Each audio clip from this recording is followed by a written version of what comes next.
Hello friends, welcome back to our channel. గత అక్టోబర్లో Gaza యుద్ధం ప్రారంభమైన తర్వాత ఇజ్రాయెల్లో మొదటి అత్యున్నత స్థాయి పర్యటనలో భారత జాతీయ భద్రతా సలహాదారు అజిత్ దోవల్ సోమవారం ఇజ్రాయెల్ ప్రధాని బెంజమిన్ నెతన్యాహుతో సమావేశమై కొనసాగుతున్న వివాదంపై చర్చించారు. సోమవారం అర్ధరాత్రి ఇజ్రాయెల్ ప్రధానమంత్రి కార్యాలయం నుంచి ఈ సమావేశం గురించి వార్తలు వెలువడటంతో భారతదేశం పర్యటనను అధికారికంగా ప్రకటించలేదు. చర్చ యొక్క ఇజ్రాయెల్ ఖాతా ఎక్స్లో భాగస్వామ్యం చేయబడినట్లుగా ప్రాథమిక అంశం కొనసాగుతున్న హింస అని హైలైట్ చేసింది. ప్రధాని బెంజమిన్ నెతన్యాహు ఈరోజు భారత జాతీయ భద్రతా సలహాదారు అజిత్ దోవల్తో సమావేశమయ్యారు మరియు గాజా స్ట్రిప్లో ఇటీవలి పరిణామాలపై ఆయనకు అప్డేట్ చేశారు. బందీలను విడిపించే ప్రయత్నం మరియు మానవతా సహాయం గురించి కూడా ఇరుపక్షాలు చర్చించాయి అని పోస్ట్లో పేర్కొంది. భారత ప్రధాని ఇజ్రాయెల్ ప్రధానమంత్రి మరియు పాలస్తీనా అధ్యక్షుడితో అనేక ఫోన్ కాల్లు చేశారు. అయితే గత 5 నెలల్లో సీనియర్ భారతీయ అధికారి సందర్శించడం ఇదే తొలిసారి.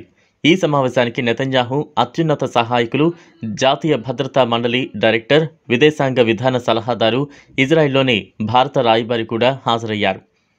అక్టోబర్ 7న హమాస్ ఉగ్రదాడి ప్రారంభించిన వెంటనే భారత ప్రధాని ఇజ్రాయెల్కు పూర్తిగా సంఘీభావం ప్రకటించారు.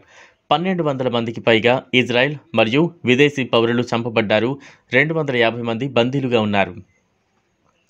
వైమానిక బాంబు దాడితో ప్రారంభమైన ఇజ్రాయెల్ సైనిక ఆపరేషన్ గాజా స్ట్రిప్పై భూదండయాత్ర 25,000 మంది మహిళలు మరియు పిల్లలతో సహా 30,000 మందికి పైగా మరణానికి దారితీసింది. గాజాలో మరణాల స్థాయి స్పష్టంగా కనిపించిన తరువాత ఉగ్రవాదం ఆమోదయోగ్యం కానప్పటికీ మానవతావాద సహాయం వీలైనంత త్వరగా అందించాలని మరియు 2 రాష్ట్రాల పరిష్కారానికి సంప్రదాయ మద్దతును పునరుద్ఘాటించడం ద్వారా భారతదేశం సంక్షోభంపై తన వైఖరిని సూక్ష్మీకరించింది.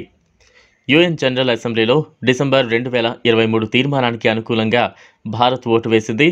ఇది తక్షణ కాల్పుల విరమణకు పిలుపునిచ్చింది. చూసారు కదా ఫ్రెండ్స్, ఇది వాళ్ళ వీడియో. ఈ వీడియో కనుక మీకు నచ్చినట్లయితే లైక్ చేయండి, షేర్ చేయండి, ఛానల్ను సబ్స్క్రైబ్ చేసుకోండి. Thanks for watching.